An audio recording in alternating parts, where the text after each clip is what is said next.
నెత్తిన తడిగుడ్డేసుకునే టైం వచ్చింది రాజాసాబ్కు.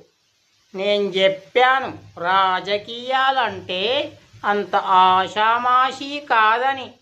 నేను సీఎం అవుతానంటూ మీసాలు దువ్వాడు రాజాసాబు.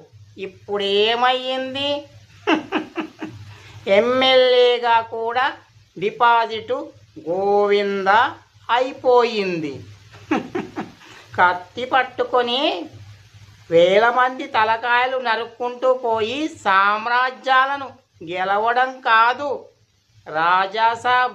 నీకు అర్థమవుతుందా? ఇది కుటిల రాజకీయం.